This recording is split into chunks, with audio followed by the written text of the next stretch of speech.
মানে মোটামুটিভাবে ধরা চলে 10 to 15% মানে প্রফিট নেওয়া যায়। হ্যালো বন্ধুরা, আমাদের প্রত্যেকের বাড়ির আশেপাশে যদি একটু খেয়াল করেন, মৌসুমী স্টোর, পাশা স্টোর বা বিভিন্ন রকম নামে কিন্তু অনেক মনোহারি বা গ্রোসারি আইটেমের দোকান রয়েছে, যে সকল দোকান থেকে আমরা আমাদের নিত্য প্রয়োজনীয় সকল জিনিসপত্র কিনে থাকি। কিন্তু কখনো কি একটি ভেবে দেখেছেন, এরকম একটি দোকান দিয়ে আপনি চাইলে মাসে 20 থেকে 30 হাজার বা তারও অধিক আয় করতে পারেন? বা আপনি একটি জিনিস কিনছেন, সেই জিনিসটি থেকে দোকানদার আপনি থেকে কী পরিমাণ টাকা লাভ করছে? আর এই ব্যবসাটি যদি আপনি শুরু করতে চান, সেক্ষেত্রে আপনার কত টাকা পুঁজি লাগতে পারে, আর কোন কোন জিনিস সম্পর্কে আপনার ধারণা থাকলে এই ব্যবসাটি আপনি সহজে শুরু করতে পারেন, নিজেকে একজন সফল উদ্যোক্তা হিসাবে গড়ে তুলতে পারেন। সেসব বিষয় নিয়ে কথা বলতে আজকে চলে যাবে একটি গ্রোসারি বা মনোহারির দোকানে, যেটি আমাদের শহর বা বাজার থেকে একটু দূরে অবস্থিত, যেমনটা আপনার বাসার পাশে হয়ে থাকে, যাতে আপনারা ব্যবসাটি সম্পর্কে একদম সঠিক ধারণা পেতে পারেন। আপনাদের সাথে আছি আমি সাগর, আর আপনারা দেখছেন DW প্রজেক্টের আওতাধীন বিজনেস ইন বাংলাদেশ। তার আগে বন্ধুরা, আপনারা যারা এখন আমার চ্যানেলটি সাবস্ক্রাইব করেননি, এখনই সাবস্ক্রাইব করে দেন এবং পাশে থাকা বেল আইকনটি প্রেস করে দেন, যাতে ব্যবসা সংক্রান্ত সকল আপডেট পান সবার আগে। আমার নাম মোহাম্মদ মেহেদি হাসান। আমি টাঙ্গাইল সদরে ব্যাপারীপাড়া ব্যবসা করতেছি। আমার দোকানের অ্যাড্রেস টাঙ্গাইল সদর ব্যাপারীপাড়া। এটা মূলত কিসের ব্যবসা? এটা মূলত আসলে গ্লোসারি দোকান। এই দোকানটাতে আসলে হরেক রকমের মাল, যেমন চকলেট, চিপস, তারপর চাল ডাল ইত্যাদি, মানে হরেক রকমের আর কি মালামাল বিক্রি করা হয় এখানে। এক কথায় নিত্য প্রয়োজনীয় হ্যাঁ, নিত্য প্রয়োজনীয় দোকান। হ্যাঁ, বিক্রি করেন। এই ব্যবসাটি আপনি কতদিন যাবত করছেন? এই ব্যবসাটা আসলে মূলত আমি স্টার্ট করেছি 16-17 মাসের মতো হয়ে গেছে অলরেডি। এর মধ্যে আপস অ্যান্ড ডাউন গেছে। করোনাকালীন কিছু প্রবলেমে পড়েছিলাম, তারপরে এখন ভালো, খারাপ না, মোটামুটি আলহামদুলিল্লাহ ভালো আছে। আচ্ছা ভাই, আপনি ব্যবসাটি কিভাবে শুরু করলেন? এই ব্যবসাটা আসলে একজন প্রাক্তন যে ব্যবসা করেছিল তার নাম ছিল পাপ্পু। আসলে এই দোকানটা পাপ্পু স্টোর নামে পরিচিত। ওনার কাছ থেকে উনি হ্যান্ড ওভার করে আমাকে দিয়েছিল 16-17 মাস আগে। ওনার উনি প্রায় 4 বছর ব্যবসা করেছিলেন এখানে। তো এখন আমি করতেছি আর কি, আলহামদুলিল্লাহ। তাতে আপনার ব্যবসা এখন কিরকম চলছে? মোটামুটি খারাপ না, মোটামুটি ভালোই চলতেছে আল্লাহর রহমতে। আমরা সকলেই জানি এই ব্যবসায় আপনি যত বেশি পণ্য বিক্রি করতে পারবেন, তত বেশি আপনি লাভ করবেন। সেক্ষেত্রে আপনি লাভের হিসাবটা কিভাবে বের করেন? আসলে লাভের হিসাব বলতে এখানে বিভিন্ন ধরনের মালামাল আসলে রয়েছে। এই সব মালামালের পার্সেন্টেজ কিন্তু এক না। কিছু কিছু প্রোডাক্ট আছে যেগুলোতে 10%, কিছু কিছু 15% এবং কি 20%-এরও মালামাল রয়েছে। তো এটা আমরা এভারেজ আনুমানিকভাবে আমরা 15% কাউন্ট করি। মানে মোটামুটিভাবে ধরা চলে 10 to 15% মানে প্রফিট নেওয়া যায়।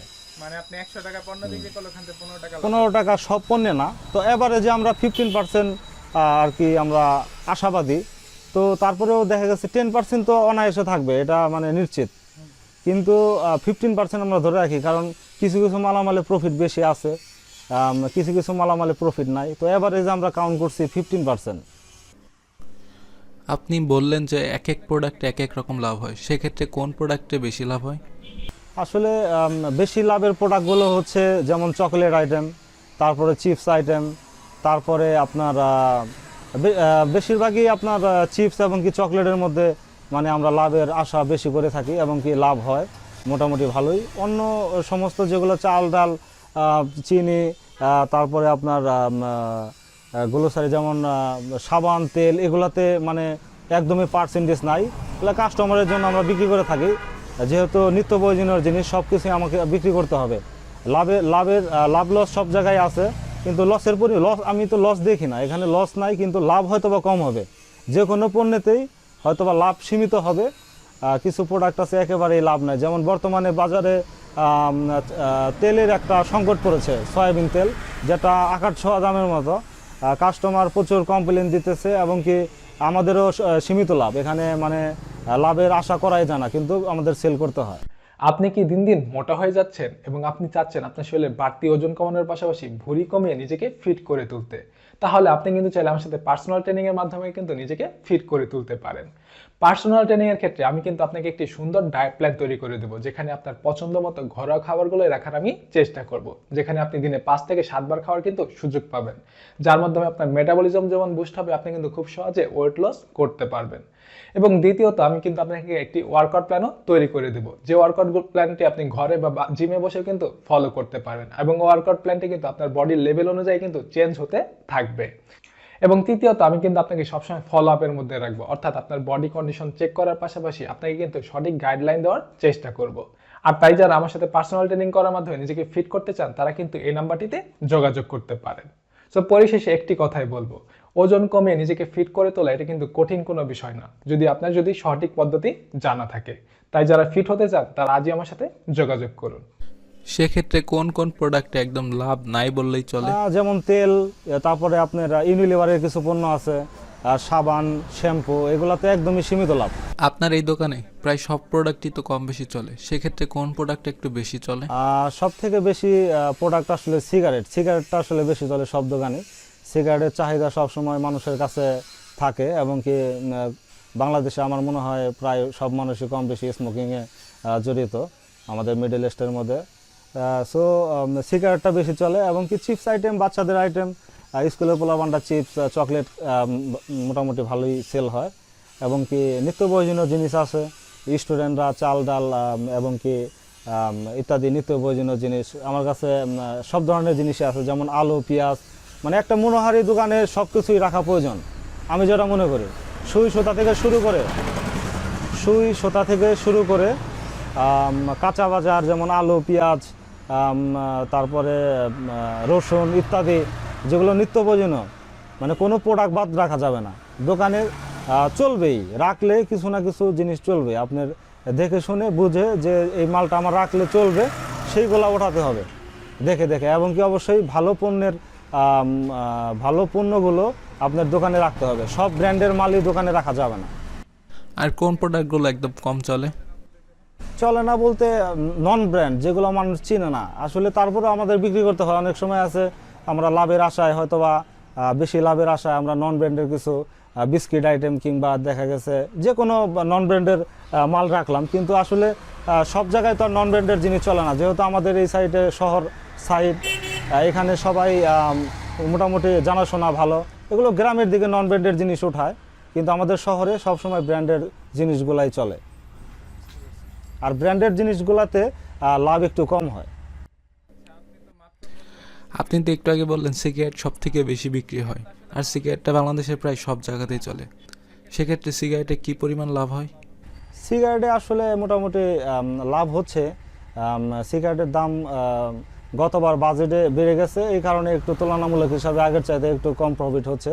তো এখন সিগারেটে দেখা গেছে আপনার রয়্যাল পাইলট, ডার্বি ইত্যাদিতে মানে মোটামুটি ভালো লাভ থাকে, ব্যানসনে ইদানিং কম লাভ থাকে, গোল্ডিবে তো লাভ থাকেই না, তারপরেও আমাদের সেল করতে হয়।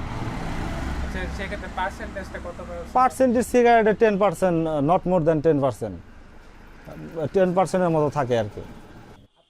আচ্ছা ভাই, আপনার দোকানে তো এখন অনেক মাল রয়েছে, কিন্তু শুরুর দিকে তো এত মাল ছিল না। যদি কেউ নতুন করে এই ব্যবসাটি শুরু করতে চায়, তাহলে তারা এই রকম পণ্য কোথা থেকে ব্যবস্থা করতে পারবে? আসলে এটা ডিপেন্ড করবে যে আপনার ব্যবসা করতেছেন, আপনার স্পেসটা কোন জায়গায়। এটা যদি কোনো গলির ভিতরে হয় কিংবা মেন রোডের কাছে হলে ভালো, কারণ মেন রোডে দেখা গেছে কম বেশি সব ধরনের কোম্পানিগুলো আপনাকেই নক করবে যে আপনার ভাইয়া কী লাগবে, সব ধরনের কোম্পানির এসআররা এসে আপনার দোকানে কি আছে কি লাগবে এটা আপনি অটোমেটিক হয়ে যাবে। আর যদি একটু ভিতরে হয় দোকান, যদি আপনার মানে কোম্পানির লোকজন যাবে না কিংবা এরকম পজিশনে যদি আপনার দোকান হয়, তাহলে আপনি একটু ক্রাইসিসে পড়বেন। যেমন আপনার মার্কেট থেকে মাল কিনতে হবে, এবং কি মার্কেটে মালের দাম একটু বেশি পড়বে সবগুলাই, কারণ মহাজন যারা আছে মার্কেটে তারা মালের দামগুলো একটু বেশি ধরে, তারা ডিলারের রেটে দিতে পারে না, এই রকম আর কি হয়ে থাকে। সেক্ষেত্রে কিছু জিনিস আছে যেগুলো আপনার দোকানে এসে দিয়ে যায় এবং ওগুলো আপনি বিক্রি করার পর টাকা পরিশোধ করেন? না, বেশিরভাগই আসলে এটা ডিপেন্ড করে ডিলিংসের উপরে, সম্পর্কের উপরে। আসলে ক্রেডিটে আমরা মাল কখনো কিনি না, বেশিরভাগই আমরা নগদে মাল কিনতে হয়। এবং কি আজকে অর্ডার কাইটে নিয়ে যাবে, হয়তোবা ডেলিভারি ম্যানকে তারপরের দিন যখন মাল ডেলিভারি দেবে তখন আমরা মানে ক্যাশ দিয়ে মালটা আমরা গ্রহণ করি। তো এখানে আমাদের ক্রেডিট এমন আছে, হয়তো বা আমার কাছে সংকট, আমার ক্যাশে টাকা নাই, হয়তো বা তাদের বললে হয়তো বা একদিন পরে এসে টাকা নেবে, 2 দিন পরে এসে টাকা নেবে, এটা ডিপেন্ড করবে সম্পর্কের উপরে। আচ্ছা ভাই, তাহলে এবার একটু পার্সোনাল প্রশ্ন করি। প্রতিদিন অন অ্যান অ্যাভারেজ আপনার কত টাকা বেচাকেনি হয়? অন অ্যান অ্যাভারেজ আসলে এটা তো বলা মুশকিল। আমরা কখনো মানে হতাশ হওয়া যাবে না। দেখা গেছে আজকে একটু সেল বেশি হয়েছে, কালকে একটু কম হয়ে গেছে, কিন্তু এরকম আসলে অ্যাভারেজ কোনো মেনটেন নাই। যেহেতু আমার মানে যৌথভাবে কেউ নাই, আমি একাই এই বিজনেসটা করতেছি, তো ওইভাবে আসলে ক্যাশ মেনটেন করা হয় না। সো ধারণা দেখা গেছে মনোহারি দোকানে কম বেশি মোটামুটি চলে, কিন্তু একটা দোকান এইটুকু বলতে পারি যে একটা দোকান যদি পরিপূর্ণভাবে মানে ব্যবসার সফলতা অর্জন করে তাহলে অবশ্যই 7 থেকে 10,000 টাকা সেল করতে হবে পার ডে, যেটা আমার হয় না, আসলেও হয় না। এই ইদানিং খুব ব্যবসায়িক ক্রাইসিস, যে কারণে এই প্রবলেমটার মধ্যে আমি আছি। তো তারপরেও চলতেছে। যে আপনাদের ব্যবসা সম্পর্কে ধারণা দিতে গিয়ে ভিডিওটি বেশ লম্বা হয়ে গিয়েছে, তাই আমরা ভিডিওটিকে 2টি ভাগে ভাগ করেছি। আপনারা আজকে দেখলেন ভিডিওটির প্রথম পর্ব। দ্বিতীয় পর্বটির লিঙ্ক ভিডিও ডিসক্রিপশন বক্সে দেওয়া আছে, আপনারা অবশ্যই দেখে নেবেন। ভিডিওটি শেষ পর্যন্ত দেখার জন্য অনেক অনেক ধন্যবাদ। ভিডিওটি যদি আপনার একটু ভালো লাগে থাকে অবশ্যই লাইক করে দেবেন এবং কমেন্ট বক্সে আপনার গুরুত্বপূর্ণ মতামত অবশ্যই জানাবেন। আর আপনারা যারা এখন আমার চ্যানেলটি সাবস্ক্রাইব করেননি, এখনই সাবস্ক্রাইব করে দেবেন এবং পাশে থাকা বেল আইকনটি প্রেস করে দিবেন। সাথে আমরা ফেসবুকে অ্যাভেলেবল আছি, আপনি চাইলে আমাদের ফেসবুক পেজটিও লাইক দিয়ে রাখতে পারেন। আর ব্যবসা সংক্রান্ত যে কোনো জিনিস জানাতে আপনারা চাইলে কিন্তু আমাদের ফেসবুক গ্রুপে অ্যাড হতে পারেন। ডিসক্রিপশন বক্সে আমাদের ফেসবুক পেজ এবং ফেসবুক গ্রুপের লিঙ্ক দেওয়া আছে। সো আজকে এই পর্যন্তই, দেখা হচ্ছে পরবর্তী পর্বতে। সে পর্যন্ত সকলে ভালো থাকুন, সুস্থ থাকুন।